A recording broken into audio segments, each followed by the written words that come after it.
Dislocation de la réalité en cours. Dislocation de la réalité en cours. Aventuriers de l'esprit. J'étais perdu. Petit à petit, les choses perdaient de leur sens et la cohérence du monde tout entier s'effondrait. Plus rien n'avait d'importance, plus rien n'avait de raison d'être.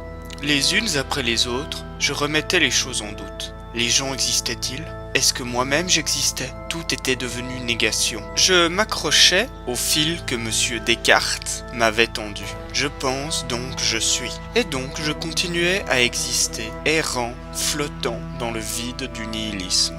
Mais bien que très solide, ce fil n'était pas indestructible. Eh oui, car je pense donc je suis est un peu faux. On pourrait plutôt dire je pense donc que quelque chose existe. Pourquoi ce serait forcément moi ? Je remis alors en question ma propre identité ainsi que ma propre forme d'existence. Je me dissipais petit à petit dans la négation. Mais alors que mon cerveau continuait à divaguer dans le néant, je toucha soudain du doigt une possibilité. L'univers étant infini, j'existe, mais d'une autre manière ailleurs. Plus que cela, j'existe à l'infini. Je décidai donc de contacter une autre version de moi-même pour me venir en aide. J'aurais bien du mal à dire si cette autre version de moi-même était en fait dans ma tête ou quelque part ailleurs dans l'univers. Dislocation de la réalité en cours. Non mais sérieux, cette version de moi-même, elle a un problème, non ? Bon, je vais lui envoyer quelqu'un pour l'aider. Normalement, avec un peu de sucre, c'est la version pas light. Ah, c'est trop sucré. Mais avec tout ce sucre, ça devrait réactiver certaines zones du cerveau.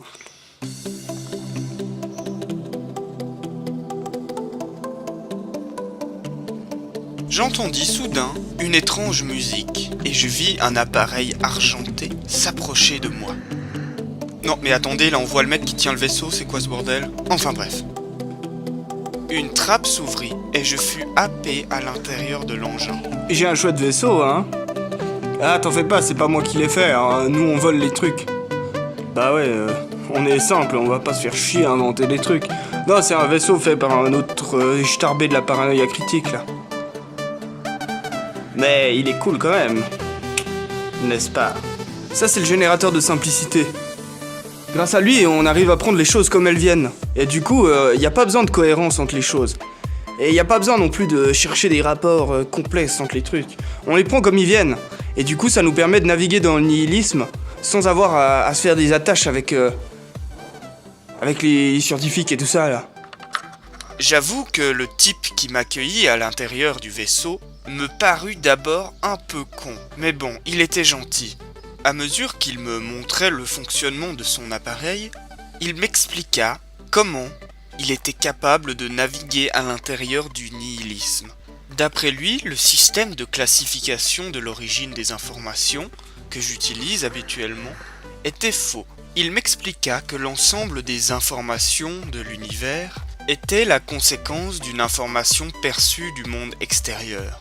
Il me dit que seule l'information bleue et l'information rouge existaient, et qu'elles tendaient toutes deux vers un univers infini. Le bleu vers l'univers extérieur infini, et le rouge vers l'univers intérieur infini. Je compris assez rapidement qu'il était expert en l'information bleue. Le moteur de son appareil était fait pour condenser l'information du monde extérieur, et n'en tirer absolument aucune conclusion ou aucune réflexion. Et c'est grâce à cette simplicité que son appareil pouvait se mouvoir dans le nihilisme. Je pris donc la décision de baptiser ce moteur « moteur empirique ».